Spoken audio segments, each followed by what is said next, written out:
Hello friends, welcome to my channel WPSC academy. আজকে আমরা WBSSC group C এবং group D এক্সামের জন্য খুবই গুরুত্বপূর্ণ এবং ইম্পর্টেন্ট একটি ক্লাস করব। ফুল মক টেস্ট আকারে ক্লাস থাকছে। ক্লাসের মধ্যে টোটাল 40টি প্রশ্ন থাকবে। এই 40টি প্রশ্নের মধ্যে জিকের 20টি প্রশ্ন, অঙ্কের 10টি এবং রিজনিংয়ের 10টি, টোটাল 40টি প্রশ্ন থাকছে। একদম তোমাদের যে নতুন সিলেবাস, সেই নতুন সিলেবাসের প্রতিটি টপিক থেকে তোমাদের প্রশ্ন নেওয়া আছে। তো ক্লাসটা প্রত্যেকে শেষ পর্যন্ত অবশ্যই দেখবে এবং চ্যানেলে যারা প্রথমবার ভিজিট করছে অবশ্যই ভিডিওকে একটি লাইক করবে। চ্যানেলকে যারা সাবস্ক্রাইব করে রাখনি অবশ্যই সাবস্ক্রাইব করে নেবে। ফার্স্ট কোশ্চেন, শান্তিস্বরূপ ভটনাগর পুরস্কার কার সঙ্গে যুক্ত? শান্তিস্বরূপ ভটনাগর পুরস্কার কি কৃষি, স্পোর্টস, চলচ্চিত্র, বিজ্ঞান, প্রযুক্তি? কি উত্তর হয়ে যাবে? যেগুলো প্রশ্ন তোমরা উত্তর জানো প্রত্যেকে অবশ্যই উত্তর করবে। আজকে তোমাদের টার্গেট থাকছে 38 আউট অফ 40। তো অ্যান্সার হয়ে যাবে বিজ্ঞান ও প্রযুক্তি। এই শান্তিস্বরূপ ভটনাগর পুরস্কারের সূচনা হয়েছিল 1958 সালে। নেক্সট, বায়ুমণ্ডল উপস্থিত রাসায়নিক নিষ্ক্রিয় গ্যাস হলো? তো বায়ুমণ্ডল উপস্থিত রাসায়নিক নিষ্ক্রিয় গ্যাস কি আমাদের? আর্গন।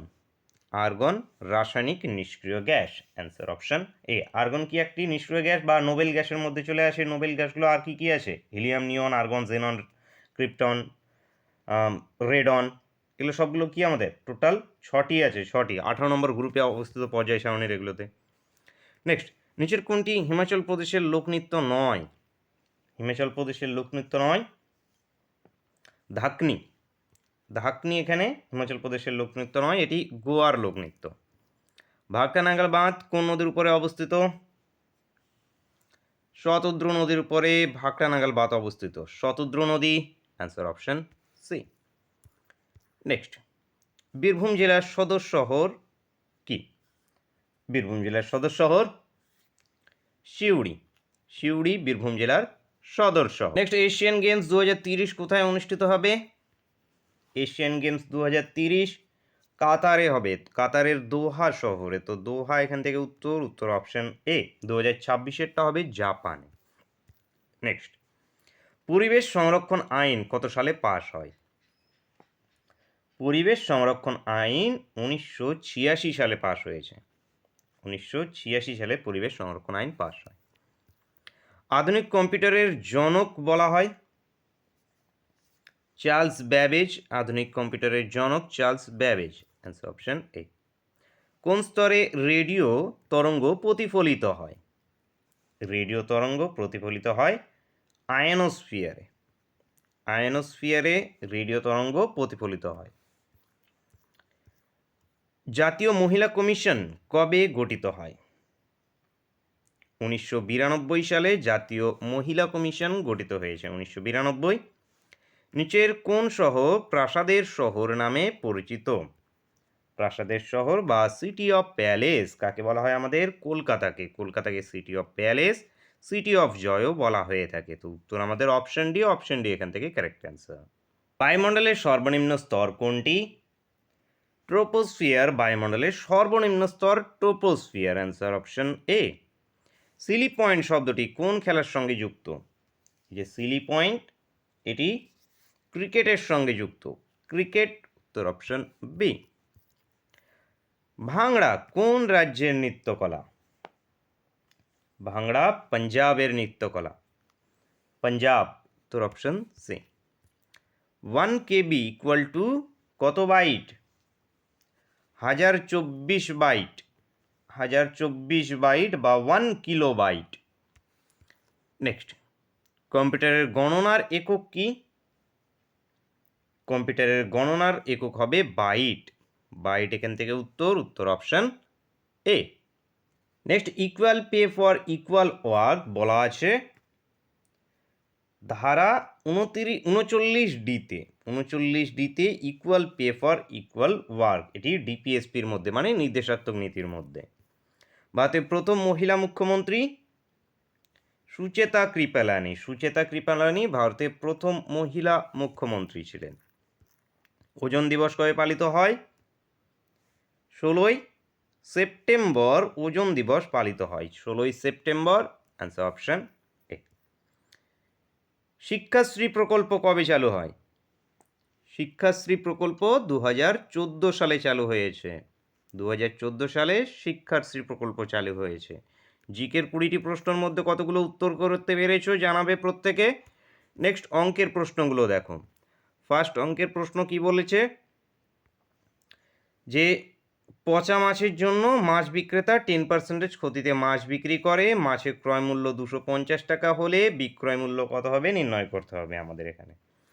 তো পচা মাছের জন্য মাছ বিক্রেতা 10% ক্ষতিতে বিক্রি করেছে, মানে কত 90%, 100%-এর দাম কত, এই যে ক্রয় মূল্য কত 250 টাকা, তাহলে 100%-এর দাম কত 250 টাকা। এবার সে 10% ক্ষতিতে বিক্রি করছে, মানে সে বিক্রি করছে কত 90%-এ বিক্রি করছে কেনা দামের, তাহলে 90%-এর ভ্যালু কত বের করো, সেটাই আমাদের বেরিয়ে চলে আসবে উত্তর। এইটা ইন্টু 90 ডিভাইড বাই হয়ে যাবে 100, 0 0 কাটো, তাহলে 9 25 কত যাবে 8 25 হয়ে যাবে 200, 9 25 225, তাহলে 225 টাকা উত্তর। উত্তর option A correct answer. Next, A এর 40%-এর মান বি এর 60%-এর মান 1 হলে A/B কত নির্ণয় করতে হবে। তাহলে এ এর 40% সমান বি এর 60%, মানে 60/100, এটাও বাই 100, 100 100 কাটো, 0 0 কাটো, 2 দিয়ে কাটলে এটা 2, 2 দিয়ে কাটলে এটা 3, বিকে নিচে নিয়ে চলে আসো, মানে A/B, 2কে এইদিকে পাঠিয়ে দাও, তাহলে এখানে 3/2, এটা বাই আকারে আছে, এটাকে আমরা লিখতে পারি A/B = 3:2, তাহলে A/B এর মান 3:2, উত্তর option B correct answer. Next, কিছু টাকা ব্যাংকে সরল সুদে রাখা হলো, যা 4 বছরের সুদে আসলে 1240 টাকা হয় এবং 10 বছরের সুদে আসলে 1600 টাকা হয়, আসল নির্ণয় করতে হবে আমাদের। তাহলে এখানে অ্যামাউন্ট অফ 10 বছর, 10 বছরের অ্যামাউন্টটা কত হচ্ছে, মানে সুদ আসলে 1600 টাকা, এবং এই যে 4 বছরের সুদে আসলে কত হচ্ছে 1240 টাকা। এটা যদি আমরা মাইনাস করি তাহলে আসবে কি সুদ, 6 বছরের সুদ আসবে এখানে, কারণ অ্যামাউন্টটা হয়ে থাকে অ্যামাউন্ট ইজিক্যালস টু আমাদের কি হয় প্রিন্সিপাল প্লাস সুদ, এবং সরল সুদ আমাদের সুদটা কি একই হারে বাড়ে, তাহলে দুটোর ক্ষেত্রে প্রিন্সিপালটা সেম, তাহলে মাইনাস করলে প্রিন্সিপালটা কেটে যাবে, তাহলে এদিকে কি পড়ে থাকবে সুদ। তো সুদটা কত 6 বছরের সুদ, তো মাইনাস করো এখানে 0 6 360 টাকা 6 বছরের সুদ। তাহলে এখান থেকে 1 বছরের সুদ বের করো, 1 বছরের সুদ 6 দিয়ে ভাগ করে দাও, 6 6 36, মানে 1 বছরের সুদ 60 টাকা। 1 বছরের সুদ যদি 60 টাকা হয় তাহলে 10 বছরের সুদ কত হবে, 10 বছরের সুদ আই অফ 10 বছর 600 টাকা, কারণ সরল সুদ সেম, 1 বছরের সুদ 60 টাকা, দ্বিতীয় বছর আবার 60, তৃতীয় বছর আবার 60, এরকম করে 10 বছরে কত 60 × 10 মানে 600 টাকা। তাহলে 10 বছরের সুদ কত 600 টাকা, আমাদের বের করতে বলা হচ্ছে আসল। এই যে দেখো 10 বছর আবার সুদ আসল কত, সুদ প্লাস আসল মানে প্রিন্সিপাল প্লাস সুদ, এটা কত 1600 টাকা। তাহলে এইখান থেকে আমাদের আসলটা বেরিয়ে চলে আসবে কিভাবে, এই যে 1600 টাকা থেকে সুদটাকে যদি বাদ দিয়ে দিই তাহলে সেটা আমাদের আসল, তাহলে 1000 টাকা। অথবা তোমরা 4 বছরের নির্ণয় করতে পারো, সুদটা 1 বছরের কত 60 টাকা, তাহলে 4 বছরের সুদ কত 4 6 24, 240 টাকা। এই 240 টাকা এই 1024 থেকে 1240 থেকে বাদ দিয়ে দাও 240 টাকা, তাহলে এটাও কি 1000 টাকা। তাহলে উত্তরটা কি আসল, এ অপশন কারেক্ট অ্যান্সার, 1000 টাকা। নেক্সট, রিজু ও রিভুর বয়সের পার্থক্য 12 বছর, তাদের বয়সের অনুপাত 3:5 হলে রিভুর বয়স কত সেটা নির্ণয় করতে হবে। তো রিজু ও রিভু দুজনাই রিজু আর রিভু, ভি নাম দিচ্ছে আর ভি, বয়সের পার্থক্য 12 বছর, তাদের বয়সের অনুপাত কত এত, তাহলে এই দুটোর পার্থক্যটাই কত, ডিফারেন্সটাই কত আমাদের, ডিফারেন্স এই দুটোর কত 2x, এটা ইজিক্যালস টু কত 12-এর সঙ্গে সমান, x এর মানটা কত 6। তাহলে এখানে রিভুর বয়স কোনটা, রিভুর বয়স দ্বিতীয়টা মানে 5, তাহলে রিভুর বয়স 5x, এর বয়স কত 3x যদি ধরি, তাহলে 3x এবং 5x, তাহলে এখানে 5-এর এখানে মান যদি বসিয়ে দিই তাহলে 5 6 30 বছর, রিভুর বয়সটা কত 30 বছর। এখানে যদি রিজুর বয়স চাওয়া হতো তাহলে 6 3 6 18 বছর হয়ে যেত। তো উত্তর কি আমাদের, উত্তর হয়ে যাবে অপশন ডি, অপশন ডি এখান থেকে আমাদের কারেক্ট। নেক্সট কোশ্চিন, 1440 টাকা একটি ঘড়ি বিক্রি করে একজন ব্যক্তির 10% ক্ষতি হয়, 5% লাভ করতে হলে কত টাকায় ঘড়িটি বিক্রি করতে হবে। তাহলে 1440 টাকায় বিক্রি করে তার কত 10% ক্ষতি হচ্ছে, তার মানে আলটিমেটলি বিক্রি হচ্ছে কত 90%, 90%-এর দাম কত 1440 টাকা। এবার 5% লাভ মানে কি 105%টা ক্রয় মূল্য থেকে 105%-এর দাম কত সেটা নির্ণয় করতে হবে। তাহলে 105%-এর দাম কত সেটা বের করো। তাহলে কত চলে আসবে 1440 ডিভাইড বাই 90 ইন্টু 105। 0 0 কাটো, 9 দিয়ে কাটলে 16, 16 9 144, 16 দিয়ে এটাকে গুণ করলে 5 16 80 শূন্য হাতে 8 শূন্য 16 শূন্য শূন্য মানে 8টা চলে আসবে এখানে, 16 একে 16 মানে 1680 টাকা। তো ঘড়িটির বিক্রি কত? 5% লাভ করতে হলে কত টাকায় বিক্রি করতে হবে? 1680 টাকায় বিক্রি করতে হবে। Answer option B. নেক্সট, 391 টাকা এবিসি এর মধ্যে 1/2 2/3 3/4 অনুপাতে ভাগ করে দেওয়া হলো। বি এর প্রাপ্ত পরিমাণের টাকা কত সেটা নির্ণয় করতে হবে। তো প্রথমে আমরা A/B/C কে ফ্র্যাকশন আকারে আছে, ভগ্নাংশ আকারে আছে, তো নর্মালে বানাবো এটাকে। তাহলে 1 এর 2, 2 এর 3, 3 এর 4। নর্মালি করার জন্য বা প্রপার ফ্র্যাকশনে আনার জন্য কী করতে হবে? নিচের লসাগু দিয়ে সবগুলোকে গুণ করতে হবে। তো লসাগু কত? 12। এই যে নিচের 2 3 এবং 4-এর লসাগু 12, তো 12 দিয়ে গুণ করে দাও। 12 দিয়ে প্রথমটাই গুণ করলে 6 6 দুগুণে 12, 6 দিয়ে কেটে যাবে, তাহলে 6 একে কত? 6, 4 4 দুগুণে 8 3 3 3 9। এটা হয়ে গেল কি তাদের অনুপাত। এবার বি এর প্রাপ্ত টাকা কত? মোট টাকাটা কত? 391 টাকা। এখান থেকে বি এর প্রাপ্ত কত? 8। তাহলে 8 ডিভাইড বাই সবগুলোর সমষ্টি, সবগুলোর সমষ্টি করলে কত আসবে? এখানে আমাদের 23 দিয়ে যদি এখন কাটি তাহলে এটা 1 টাইমস যাবে। 7 3 7 21 1 হাতে 2 7 2 14 15 16 16 ঠিক আছে। এখানে আমাদের 7 দিয়ে তাহলে 17 দিয়ে একবারে কেটে যাবে। তো 17 ইন্টু 8 যদি করা হয় তাহলে এটা এসে যায় আমাদের 136। তাহলে বি এর টাকার পরিমাণ কত? টাকার পরিমাণ 136 টাকা, উত্তর অপশন বি। নেক্সট, এ একটি কাজ 25 দিনে এবং বি ওই কাজটি 20 দিনে করতে পারে। দুজনে একত্রে 5 দিন কাজ করার পর এ চলে গেল। বাকি কাজটি শেষ করতে বি এর কতদিন সময় লাগলো সেটা আমাদের নির্ণয় করতে হবে। তো এ কাজটা করছে 25 দিনে, বি ওই কাজটা করছে কত দিনে? 20 দিনে। এদের লসাগু নিয়ে নেব। এদের লসাগু কত হবে আমাদের? 100। এরকম ছোটো ছোটো লসাগু একবারই করতে হবে। 100 তাহলে 4 25 100। প্রতিদিন এ 4 ইউনিট করে কাজ করে, বি 5 ইউনিট করে কাজ করে। এবার কাজ শুরু হওয়ার 5 দিন একত্রে কাজ করেছে, তাহলে একসঙ্গে কাজ করলে 5 দিন প্রতিদিন তারা কত? 9 ইউনিট করে কাজ করছে। 9 ইউনিট করে 5 দিন কাজ করলে 5 লং 45 ইউনিট কাজ কমপ্লিট করে ফেলবে। এবার এই 45 ইউনিট কাজ হয়ে যাওয়ার পরে এ চলে যাচ্ছে। বাকি কতখানি কাজ পড়ে আছে? বাকি আর 55 ইউনিট কাজ আছে। কি করে পেলাম 55 ইউনিট কাজ? কারণ টোটাল কাজ 100 ইউনিট, 45 ইউনিট করে নিয়েছে, 55 ইউনিট বাকি আছে। তাহলে এই 55 ইউনিট কাজটা কে করেছে? বাকি কাজটা বি একা করেছে। বি প্রতিদিন কত? 5 ইউনিট করে কাজ করে, তাহলে 55 ইউনিট কাজ করতে সময় লাগবে কত? ভাগ করে দাও 5 দিয়ে, তাহলে কত? 11 দিন। 11 দিন উত্তর অপশন এ।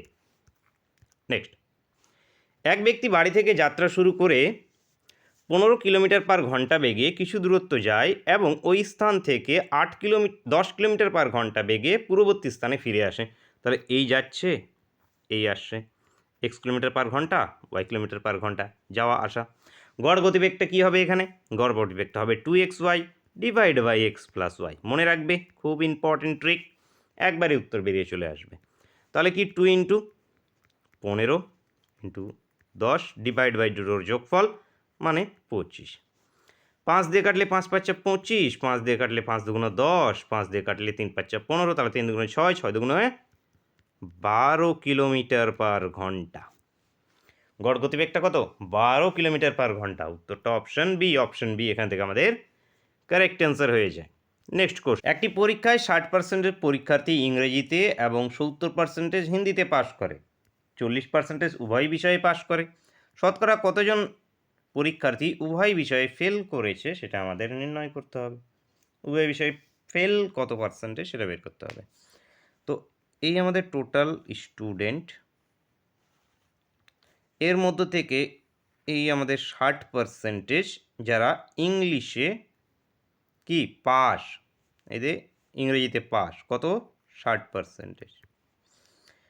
এবং হিন্দিতে পাস কত? 70% হিন্দিতে পাস। উভয় বিষয়ে আবার কত? উভয় বিষয়ে 40% পাস। তাহলে এখান থেকে টোটাল পাস কত? টোটাল পাস সমান সমান কত চলে আসবে? উভয় বিষয়ে পাস। তো পাসটা কীভাবে? শুধু ইংলিশে পাস কতজন? এই যে 60% যে ইংলিশে পাস আছে, ইংলিশে যারা পাস আছে এদের মধ্যে উভয়গুলোও তো এন্ট্রি হয়ে আছে, এই যে উভয়টা। তো এই উভয়টাকে বাদ দিয়ে দাও এখান থেকে। উভয়টাকে যদি এখান থেকে বাদ দিয়ে দিই তাহলে কত চলে আসবে? 20%। শুধু ইংলিশে পাস। শুধু এটা কি ছিল? হিন্দি। শুধু হিন্দিতে পাস কত? 30%। কী করে পেলাম? 70 - 40। আবার এই যে যারা 40% ছিল, এই 40% এরাও তো পাস করেছে, এরা তো পাস করেছে, ফেল তো করেনি এরা। এরা উভয় বিষয়ে পাস করলে কি হয়? তো পাস তো করেছে। তো টোটাল পাস কত? ওরাও পাসের মধ্যে, তাহলে 40। তাহলে টোটাল সব মিলে 90% টোটাল পাস। 90% কি? Total pass. তাহলে ফেল যারা করেছে তারা অবশ্যই উভয় বিষয়েই ফেল করেছে। তাহলে ফেল কত পার্সেন্টেজ? ফেল 10%, কারণ টোটাল 100%। 100%-এর মধ্যে 90% পাস, তাহলে বাকিরা ফেল। তাহলে বাকি ফেল কত? 10%। তো শতকরা কত শতাংশ উভয় বিষয়ে ফেল? 10%। Answer option.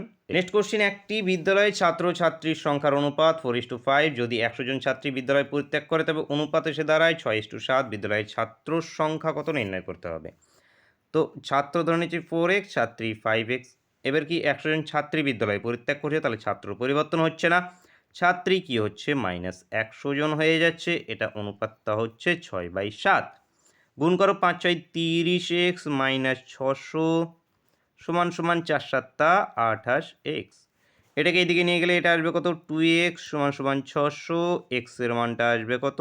300। x এর মানটা কি? 300। এবার বলেছে আমাদের বিদ্যালয়ের ছাত্রর সংখ্যা কত? তো ছাত্রর সংখ্যা কত হবে? x এর মানটা এখানে পুট করব। এটা ছাত্র, 4x ছাত্রর সংখ্যা, তাহলে 3 4 1200। 1200 জন ছাত্রর সংখ্যা। উত্তর কি আমাদের? Option D. Option D correct answer. অঙ্কের 10টির মধ্যে কয়টা পারলে জানাবে। নেক্সট রিজনিং কোশ্চেন দেখো, সিরিজটা আছে কি 1 3 6 10 15। এইখানে কোশ্চেন মার্ক। 1-এর থেকে 3 2 প্লাস, 3-এর থেকে 6 3 প্লাস, 6-এর থেকে 10 4, এইখানে 5, তাহলে এইখানে কত হবে? 6 প্লাস। 6 প্লাস করলে এইটা কত হবে? 21। তাহলে এটা কত? Answer option C. নেক্সট, লুপ্ত সংখ্যা 3 2 3 5, এইখান থেকে যে করে হোক 30 নিয়ে আসো। যেই ট্রিকই আনবে পরেরটা জানে একই ট্রিক খাটে। দেখো, 3-এর সঙ্গে 5-এর সঙ্গে 3কে যদি গুণ করে দিই 15, এইটাকে যদি গুণ করে দিই কত? 30। দেখো 30। ঠিক এখানে 3 5 7, 5 7 35, 35 ইন্টু 3 করলে আসবে 105। দেখো অপশানে 105 যদি থাকে তাহলে এটাই উত্তর। আমি অপশানে দেখতে পাচ্ছি, তো এটাই উত্তর। উত্তর অপশান ডি। নেক্সট, সঠিক উত্তরটি নির্ণয় করতে হবে, সিরিজটাকে কমপ্লিট করতে হবে। এখানে এ দিয়ে দাও, বি এ এ বি, এইখানে বি দিয়ে দাও, এইখানে এ, এইখানে বি, আবার এইখানে A. B A A B, B A A B, B A A B. কী কী বসালাম? A B A B A, A B A B A, option A. Option A correct answer. Next question দেখো, নিচের কোনটি বেমানান? জল, দুধ, ফলের রস, কমলা। তো এখানে সবগুলো কি তরল পদার্থ, এবং কমলাকে বলতে পারি আমরা কি একটা ফল। তাহলে এখানে, বা কমলা রং, তাহলে এখানে বেমানান কে? কমলা। উত্তর option D. Next, disease is to যদি প্যাথোলজি হয়, প্ল্যানেট ইস্টু কি হবে? ডিজিজ সংক্রান্ত বিদ্যা প্যাথোলজি, প্ল্যানেট সংক্রান্ত অ্যাস্ট্রোলজি। অ্যাস্ট্রোলজি উত্তর। উত্তর অপশন এ। নেক্সট, সঠিক উত্তরটি বাছতে হবে আমাদের। নয়েস, এটা যদি এইভাবে হয় সাউন্ড কি হবে? তাহলে দেখো NOISE, এটা কিভাবে পরিণত হয়েছে? NSIOE। অ্যালফাবেটগুলো দেখো সেম আছে, শুধু স্থান পরিবর্তন। এইটা এখানে এসছে, এটা এখানেই আসে।